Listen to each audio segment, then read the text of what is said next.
ابتدائی رشتہ خامد اور بیوی ہے. خامد اور بیوی یہ ابتدائی رشتہ ہے. اللہ نے آدم کو بنایا اور حوا کو ساتھ بیوی بنایا, اولاد بعد میں دی. اور ایک اور بات, آدم کو بنا دیا مٹی کا پتلا کٹھا کر کے, مٹی کٹھی کر کے پتلا بنا دیا. 40 سال کے بعد روح ڈالی, چل بھائی جا جنت, اور اکیلے بھیج دیا, بیوی نہیں دی. حالانکہ اللہ چاہتا تو ساتھ ہی حضرت حوا کی مٹی کا ڈھیر بھی لگا دیتا, اس کا پتلا بھی تھپ دیتا, فرشتوں سے تھپوا دیتا, اور پھر 40 سال کے بعد دونوں کو کٹھا جنت میں ڈالتا. بہت سارے پیغام, اس میں بہت سارے پیغام. تاخیر ساتھ نہیں بنایا, دیر سے بھیجا. انتظار قدر کو بڑھانے کے لیے کہ عورت کی قدر کرنا, کمزور ذات ہے, کمزور مخلوق ہے, قدر کرنا. دوسرا, پہلے دن پتلا نہیں بنایا کہ ننگا پڑا ہو. عورت کا پتلا ننگا ہو, مٹی کا ہو, پتھر کا ہو, تو اس میں کیا کشش؟ تو ان مرد کے لیے کشش کوئی نہیں, تو فرشتوں کو کیا کشش تھی؟ پہلے دن سے عورت کو پردے میں بنایا, بے پرد نہیں کیا, بے پرد نہیں کیا, اس کا پتلا نہیں بنایا, اسے ننگا نہیں چھوڑا, اس کو پہلے دن سے کورڈ. اور کیسے بنایا؟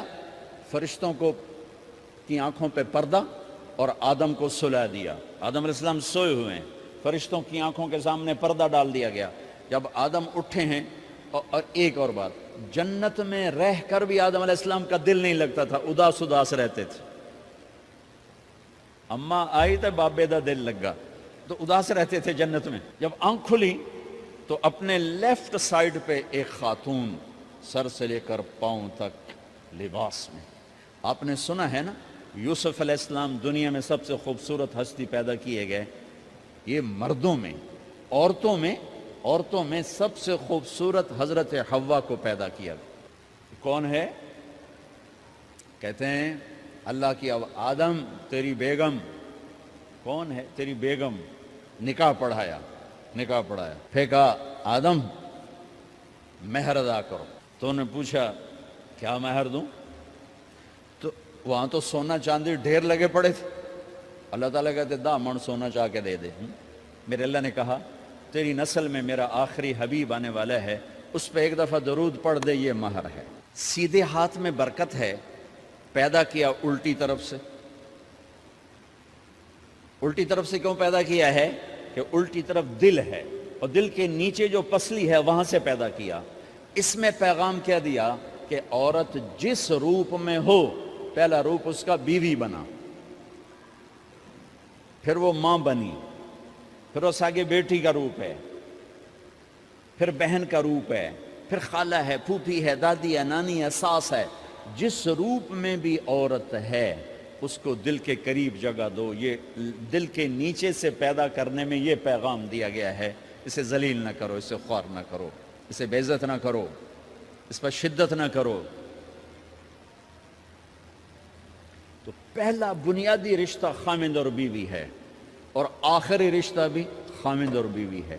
لیکن اس وقت ہمارے معاشرے میں خامند سے زیادہ اس کے ماں باپ حق جتلاتے ہیں, خامند سے زیادہ اس کی بہنیں حق جلاتی ہیں, خامند سے زیادہ اس کے رشتہ دار حق جتلاتے ہیں, اور جھوٹی سچی شکایتیں لگا کر بیوی سے متنفر کرتے ہیں, اور کہیں بیوی کو خامند سے متنفر کرتے ہیں. آپس میں لڑائی لڑا کے پھر خوش ہوتے ہیں. میرے نبی سے پوچھا جائے یا رسول اللہ آپ کو سب سے زیادہ کس سے پیار ہے؟ تو آپ نے کہا عائشہ سے. اللہ, وہ جھینپ کے کہنے کہ نہیں, میں پوچھ رہا ہوں لوگوں میں آپ کو کس سے زیادہ پیار ہے؟ تو آپ کہتے ابو بکر سے. تو آپ نے پھر کہا ابوہا, مجھے عائشہ کے باپ سے زیادہ پیار ہے. پھر پہلے عائشہ کا, تو پھر کہتے ابو بکر. تو آپ نے کہا نہیں, ابوہا, مجھے عائشہ کے باپ سے سب سے زیادہ پیار ہے. یہ آپ کو میسج دیا ہے کہ گھر کی زندگی کیسے ہوتی ہے. کوئی عشق نہیں چڑھا ہوا تھا, میسج دینا. ام عائشہ چھوٹی عمر کی تھیں, ان کو آٹا گوندھ کے دیتے تھے, آٹا گوندھ کے دیتے تھے. پھر جب ان کو آٹا گوندھنا آ گیا پھر چھوڑ دیا. پھر ان کو سامنے بٹھا کر لقمے بنا کے کھلاتے تھے. پھر ام عائشہ رضی اللہ تعالیٰ عنہ کوئی گوشت کا ٹکڑا, وہاں بڑے بڑے گوشت کے ٹکڑے پکائے جاتے تھے, تو کوئی گوشت کا ٹکڑا اٹھایا اور ایسے 2-4 جگہ سے نوچا اور پھر رکھ دیا، سارا کھایا نہیں جاتا تھا، تو اللہ کے نبی اسی کو اٹھاتے اور حضرت عائشہ کو دکھا کر جہاں سے حضرت عائشہ نے نوچا ہوتا تھا وہاں سے یوں کاٹ کے دکھاتے تھے۔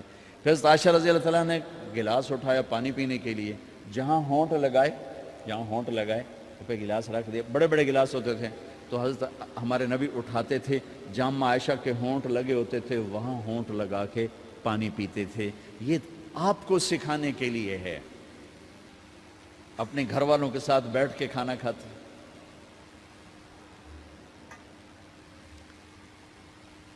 یہ میرے نبی کی معاشرت ہے، یہ میرے نبی کی زندگی۔ گھر میں جھاڑو دیتے، اپنے کپڑے خود دھوتے،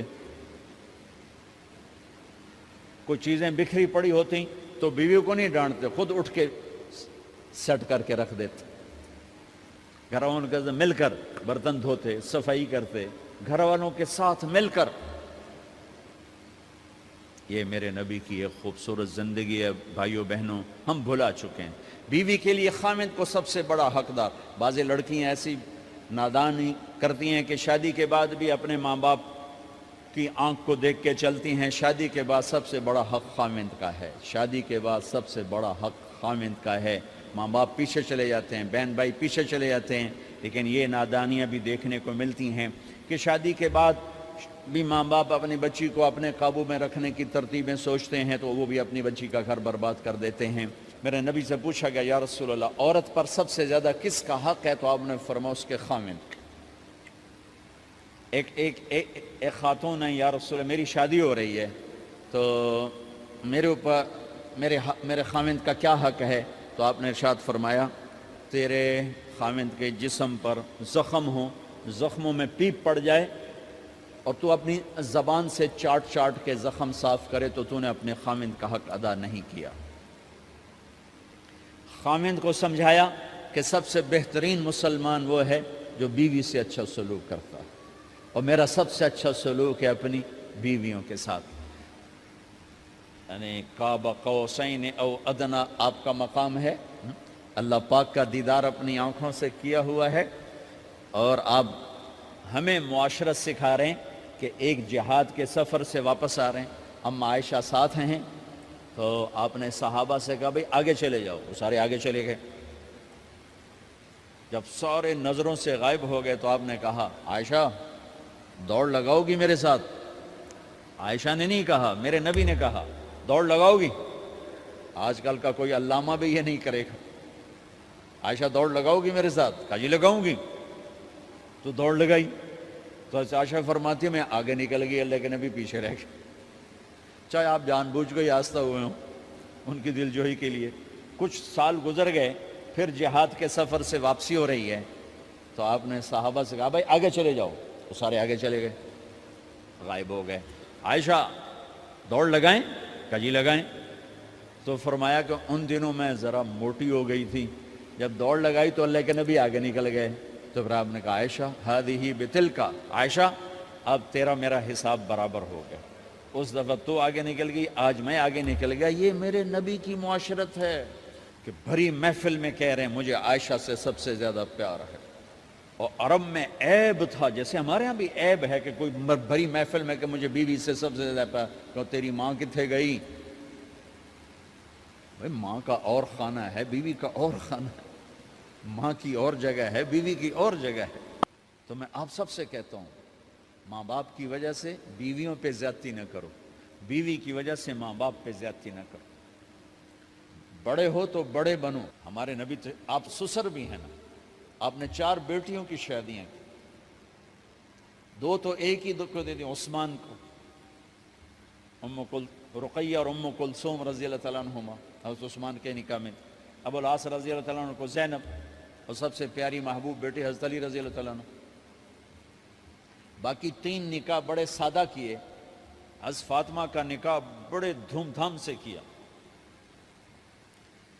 ان کا رشتہ لے کر صدیق آئے، یا رسول اللہ میں خواہش مند ہوں، آپ چپ رہے۔ پھر حضرت عمر بعد میں گئے، یا رسول اللہ میں خواہش مند ہوں، آپ چپ رہے۔ تو عبد الرحمن بن عوف رضی اللہ تعالیٰ نے حضرت علی سے کہا علی تو جا، تجھے دے دیں گے۔ وہ کہنے کہ میں تو بہت غریب ہوں، مجھے کہاں دیں گے؟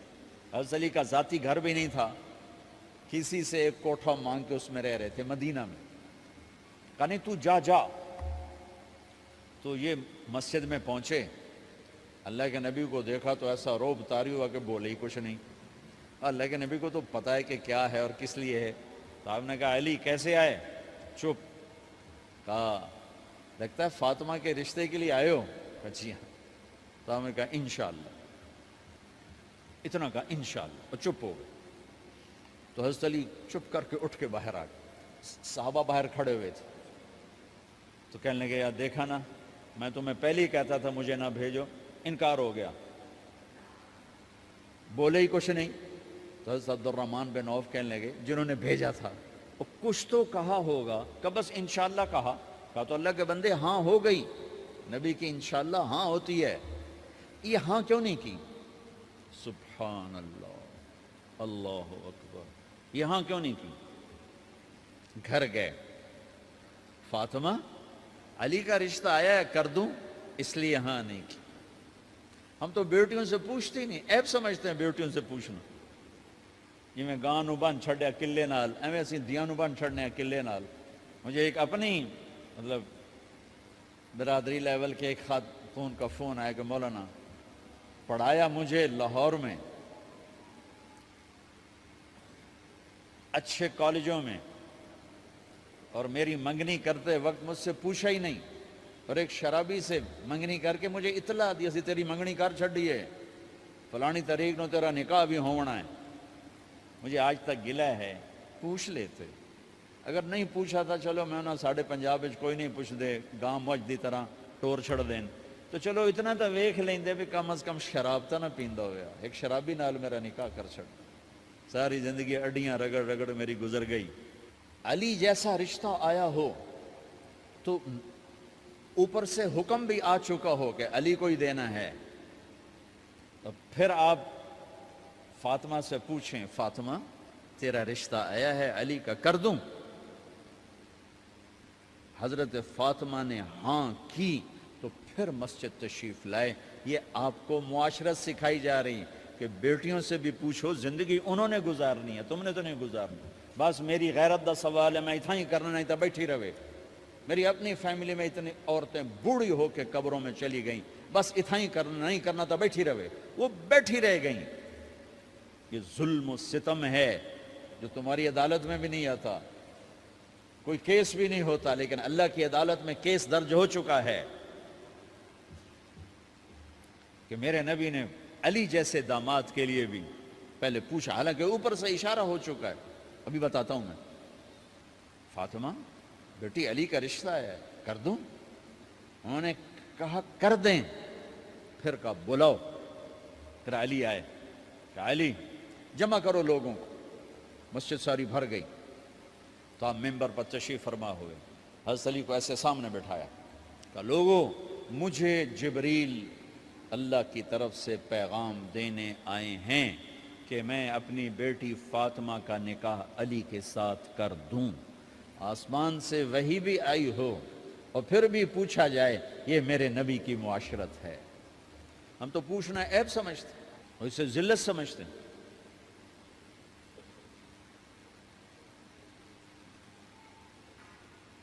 پھر آپ نے اتنا بڑا اہتمام کیا.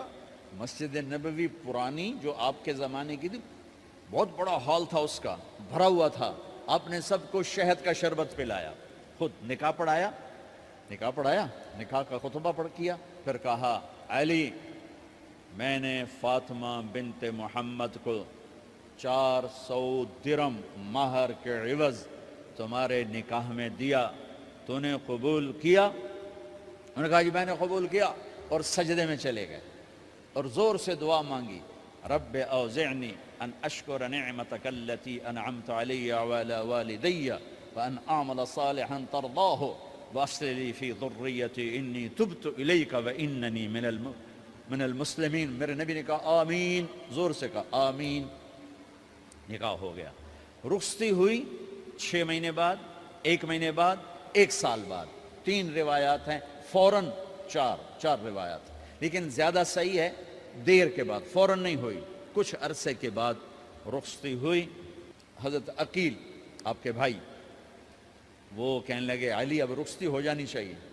تو یہ دونوں مل کر آئے سلمان فارسی کے پاس کہ سلمان بھائی ہماری رخصتی کروا دو. سلمان فارسی کا بڑا احترام تھا. انہوں نے جا کر بات کی ام سلمہ رضی اللہ تعالیٰ عنہ سے. ام سلمہ نے بات کی اللہ کے نبی سے کہا ہاں ہاں آ جائے لے جائے آ جائے لے جائے. تو علی رضی اللہ تعالیٰ عنہ اپنی اونٹنی لے کر آئے. تو حضرت علی کا گھر وہ کرائے پر گھر تھا ایک کونے پر. تو وہاں اسما بنت امیس اور ام ایمن گئیں اور اس کے فرش کو لیول کیا. فرش میں سرخ مٹی ڈال کے اس کو لیول کیا اور دیواروں کی پوچا پاچی کی اور وہاں کھوٹیاں لگائیں کپڑے ٹانگنے کے لیے. آپ نے حضرت عائشہ اور حضرت ام حبیبہ حضرت ام سلمہ سے فرمایا تمہیں پتہ ہے نا مجھے فاطمہ سے کتنا پیار ہے, اسے دلہن بناؤ. دلہن بنانا بھی سنت ہے. دلہن بناؤ, اسے دلہن بناؤ. تو آپ کو دلہن بنایا گیا. پھر علی رضی اللہ تعالیٰ عنہ تشریف لائے سلمان فارسی اور عقیل کے ساتھ. اونٹنی کو دروازے پر بٹھایا تو آپ نے علی کا ہاتھ پکڑا, اندر تشریف لے گئے اور فاطمہ کا ہاتھ پکڑ کے علی کے ہاتھ میں دیا اور کہا بیٹی مجھے اپنے خاندان میں جو سب سے زیادہ محبوب تھا میں نے تیرا ہاتھ اس کے ہاتھ میں دیا ہے. پھر کہا علی تجھے نبی کی بیٹی مبارک, نبی کی بیٹی مبارک. پھر آپ نے اسے پیالے میں پانی منگوایا اور اس میں آخری 2 سورتیں پڑھ کے دم بھی کیا, تھوک بھی ڈالا. پھر اس میں سے انگلیاں ڈال کے ان کے سینے پر چھڑکا کہ دونوں پی لو. دونوں کو پلایا. پھر باہر تک چھوڑنے آئے. حضرت علی نے آپ کو اونٹنی پہ بٹھایا. آپ نے 2 عورتوں کو ساتھ بھیجا, ام ایمن اور اسما بنت عمیس. یہ چھوٹی سی بارات جا کر علی کے گھر اتری اور آپ نے حضرت علی سے فرمایا کہ میں عشاء پڑھ کے آؤں گا, میرا انتظار کرنا ہے. تو عشاء کی نماز کے بعد آپ تشریف لے گئے. آپ نے دوبارہ پیالے میں پانی منگوایا اور اس پر آخری 2 سورتیں پڑھ کے دم کیا. پھر ان کے سینے پر چھڑکا, یہاں بازوؤں پر چھڑکا اور کمر پر چھڑکا اور دعا دی اللہم اسجدہما وجمع شملہما وبارک علیہما واخرج منہما ذریۃ صالحہ. یہ دعا دی آپ نے اس وقت کہ میرے مالک ان کے جمع ہونے میں برکت عطا فرما اور ان کو سعادتیں عطا فرما اور ان کو نیک اولاد عطا فرما. یوں میرے نبی نے اپنی بیٹی کو رخصت فرمایا. اگلے دن آپ نے حضرت علی کو بلا کے فرمایا علی ولیمہ بھی کرنا ہے. کہنے لگے یا رسول اللہ میرے پاس تو کچھ نہیں. تو آپ نے کہا تو سعد بن ابی وقاص کہنے لگے یا رسول اللہ میرے پاس ایک چھترا کھڑا ہے, چھترا لاؤ. ذبح کیا گیا. آپ نے اس میں چھوارے ڈلوائے, قورمہ بنوایا, قورمہ. اور اپنی طرف سے حضرت علی کو پیسے دیے کہ جاؤ جاؤ چھوارے, گھی, شہد خرید کے لاؤ. تو علی رضی اللہ تعالیٰ نے 5 درم کے چھوارے خریدے اور 3 درم کا شہد خریدا اور 1 درم کا گھی خریدا. 9 درم تھے ٹوٹل. تو آپ نے کافی سارا آ گیا تو چھواروں کی گٹھلیاں نکلوا کے ان کو پسوایا, پھر شہد اور گھی میں ملایا اور ایک سویٹ ڈش تیار کی اور اس کو حضرت علی کے ولیمے میں آپ نے اپنی طرف سے پیش کیا. تو اس دن تازہ روٹی جو کی پکائی گئی اور دیگ پر میرے نبی خود بیٹھے کھانا کھلانے, تقسیم کرنے خود بیٹھے. اب ایک چھترا ہے, 13-14 کلو گوشت ہے, 15 کلو, تو 50 آدمی کھا لیں گے. آپ نے کہا سارے مدینے کو دعوت ہے. سارے مدینے والے جتنے بھی آئے اور میرے نبی خود دیگ سے نکال نکال کے کھلاتے رہے. سارا مدینہ ولیمہ فاطمہ کا کھا گیا اور دیگ بھری پڑی تھی. تو ولیمے میں تکلف جائز ہے, سادگی بھی جائز ہے. سادگی بھی سنت ہے, تکلف بھی سنت ہے. ہاں جو ہماری خرافات ہیں, فضولیات ہیں, یہ تباہ کن ہیں, ان سے بچنا بڑا ضروری ہے. اور بھائیو کسی کی شادی ہو, اس بچے کی ہو رہی ہے, یہ افسر ہے, ایک ریڑھی والے کی ہو, کسی بھی گھر کی آبادی کا ایک ہی سبب ہے, وہ میٹھا بول ہے, وہ اچھا سلوک ہے. جس کی بیٹی کو لے جا رہے ہو اسے عزت دینا, اور یہ جو جا رہی ہے یہ ان کو اپنا ماں باپ سمجھے, اپنے خامن کے ماں باپ کو اپنے ماں باپ سمجھے. جاتے ہی لکیریں لگانا نہ شروع کر دے, میں انہوں وکھرا کرتے انہوں ایدے کرتے انہوں ایدے کر. وہ اپنے گھر کا ایک فرد بن کے زندگی گزاریں. جو لے کے جا رہے ہیں ان کے ذمہ ہے کہ اس کو بیٹی بنا کے لے جائیں. سسرال جو ہوتے ہیں وہ ہمیشہ عیب دیکھتے ہیں, خوبیاں انہیں نظر ہی نہیں آتی. تو کھٹپٹ تو ہوتی رہتی ہے, کوئی ایسی بڑی بات نہیں. کھٹپٹ کو صلح میں بدلو, مزید لڑائی جھگڑا نہ بڑھاؤ. میرے نبی حضرت فاطمہ کے گھر آئے, دیکھا تو آپ اداس بیٹھی. آپ نے کہا فاطمہ بیٹی کیا ہوا؟ کہ میرا اور علی کا جھگڑا ہو گیا. اچھا. خود گئے بیٹی کے باپ ہو کر, دیکھا تو حضرت علی مسجد میں سوئے ہوئے تھے. آپ نے ان کو اٹھایا, کہا یا ابا تراب قم, آپ کو یہ ٹائٹل یہاں ملا, اے ابو تراب. فرمایا کرتے تھے کل کائنات ملتی تو اتنی خوشی نہ ہوتی جتنا اس ٹائٹل کی خوشی ہے. ابو تراب کہنے کا کیا مطلب تھا؟ کہ اظہار محبت کے لیے ایسے ٹائٹل دیے جاتے تھے. تو ابو تراب کہہ کر یہ میسج دیا کہ میاں بیوی کی لڑائی ہوتی رہتی ہے, میں تجھ سے ویسے ہی محبت کرتا ہوں جیسے پہلے کرتا تھا. یہ میسج دیا اس نے. اب حضرت علی کو لائے اٹھا کر اور گھر میں تشریف لائے. نہ علی کی سنی نہ فاطمہ کی سنی. ہاں بھئی علی کی مسئلہ ہے, ہاں بھئی فاطمہ کیا مسئلہ ہے. یہ مسئلے سن سن کے بھی زیادہ لڑائی ہو جاتی. صلح کراون والے بھی آپ ہو 2-4 لتر مار کے آ جاندے. تو میرے نبی نے کیا کیا؟ سبحان اللہ, زمین پر لیٹ گئے. ادھر علی کو لٹایا, ادھر فاطمہ کو لٹایا. علی کا ہاتھ اپنی ناف پہ رکھا, فاطمہ کا ہاتھ ان کے ہاتھ پہ رکھا, اور بیٹی کے ہاتھ پر اپنا ہاتھ رکھا. پھر فرمایا کہو ہماری صلح ہو گئی. علی کہو, فاطمہ کہو. دونوں نے کہا ہماری صلح ہو گئی. آپ اٹھے, خوش خوش باہر آئے, چہرہ ایسے گلاب کے پھول کی طرح. صحابہ نے عرض کی یا رسول اللہ آج آپ بڑے خوش نظر آ رہے ہیں. فرمایا علی و فاطمہ کی صلح کرا کے آ رہا ہو. تو کھٹ بٹ ہو جانا تو کوئی بڑی بات نہیں ہے, مطلب یہ وہ گھر ہے, میں اس گھر کی کیا تعریف کر سکتا ہوں.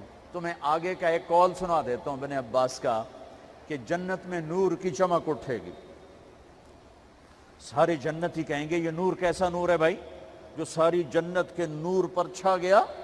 تو فرشتے بتائیں گے کہ او جنت الفردوس میں علی و فاطمہ بیٹھے ہیں, کسی بات پہ ہنسے ہیں, ان کے دانتوں سے جو نور نکلا ہے اس نے جنت کو روشن کر دیا. لیکن کھٹ پٹ یہاں بھی ہو گئی. ان سے بڑا گھر میرے نبی کا ہے, وہاں بھی کھٹ پٹ. ایک دفعہ آپ نے حضرت عائشہ سے کہا مجھے پتہ لگ جاتا ہے جب تو مجھ پہ ناراض ہوتی ہے, مجھے پتہ چل جاتا ہے. انہوں نے عرض کی یا رسول اللہ آپ کو کیسے پتہ چلتا ہے؟ کہ جب تو مجھ پہ ناراض ہوتی ہے نا تو قسم اٹھاتے ہوئے کہتی ہے ابراہیم کے رب کی قسم, اور جب مجھ پہ راضی ہوتی ہے تو پھر تو قسم اٹھاتے ہوئے کہتی ہے محمد کے رب کی قسم. کہ ایسے مجھے پتہ چل جاتا ہے جب تو کہتے ہیں نا ابراہیم کے رب کی قسم, تو مجھے پتہ چل جاتا ہے کوئی کھٹ بٹ ہو گئی ہے. تو نبی کے گھر میں بھی ہو جاتی ہے. یہ مسئلہ تو ختم ہوگا جنت میں. ہمارے ذمہ ہے کہ ان چیزوں کو کم کریں. یہ ایک میرے نبی کی معاشرت ہے میرے بھائیوں, اسے سیکھو, اسے سمجھو, اسے پڑھو. تو بھائیوں میرا نبی ایک زندگی دے کر گیا ہے. یہ چونکہ شادی کا موقع ہے اس کو میں نے تفصیل سے بیان کیا ہے, اس کی تفصیل بیان ہی نہیں کی جاتی. یہ اتنی ضروری ہے جتنی نماز ضروری ہے. نماز تو 5 وقت پڑھیں گے, زندگی 24 گھنٹے روپ بدل رہی ہے. ہر روپ میں میرا نبی کیا چاہتا ہے اس کو سیکھو, اس کو سمجھو. کرو گے اللہ آپ کو چمکائے گا, بنائے گا. اپنی کمائیوں میں حلال لاؤ, حرام سے بچو. جج بھی بیٹھے ہیں, وکیل بھی بیٹھے ہیں, کسی ظالم کے وکیل نہ بنو. وَلَا تَقُلْ لِلْخَائِنِينَ خَصِيمًا. آپ کو ایک آیت میں جوڈیشری, جج, مقننہ اور وکلاء کا پیغام اللہ کا سنا دیتا ہوں. اِنَّا أَنزَلْنَا إِلَيْكَ الْكِتَابَ بِالْحَقِّ لِتَحْكُمَ بَيْنَ النَّاسِ بِمَا أَرَاكَ اللَّهُ وَلَا تَقُلْ لِلْخَائِنِينَ خَصِيمًا. مقننہ, قانون ساز. تو اِنَّا أَنزَلْنَا إِلَيْكَ الْكِتَابَ بِالْحَقِّ, قانون بنانے کا حق اللہ کو ہے. اللہ کے قانون کو اپناؤ. آگے جج حضرات, فَحْكُمْ لِتَحْكُمَ بَيْنَ النَّاسِ بِالْحَقِّ. ججوں کو حکم ہے کہ حق فیصلے کرنا, بک نہ جانا, دب نہ جانا, حق کے فیصلے کرنا. تیسرا وکلاء کو, وَلَا تَقُلْ لِلْخَائِنِينَ خَصِيمًا, ظالم بددیانت کی وکالت کے لیے کھڑے نہ ہو جانا ورنہ مارے جاؤ گے, مارے جاؤ گے. وَلَا تَقُلْ لِلْخَائِنِينَ خَصِيمًا, ان کے لیے دلائل قائم نہ کرنا ورنہ ہلاک و برباد ہو جاؤ گے. تو بھائیو یہ نکاح کو ذرا میں نے تفصیل سے بیان کی ہے کہ یہ زندگی ہے جس کو سیکھنا ہے. حلال کماؤ، بچوں کو حلال دو، بیوی کو حلال دو. اللہ کی قسم حرام سے کبھی بہار نہیں آتی اور حلال پہ کبھی خزاں نہیں. حلال کھانا، حلال کھلانا تو تم شاد و آباد رہو گے. اللہ میں عمل کی توفیق بخشے.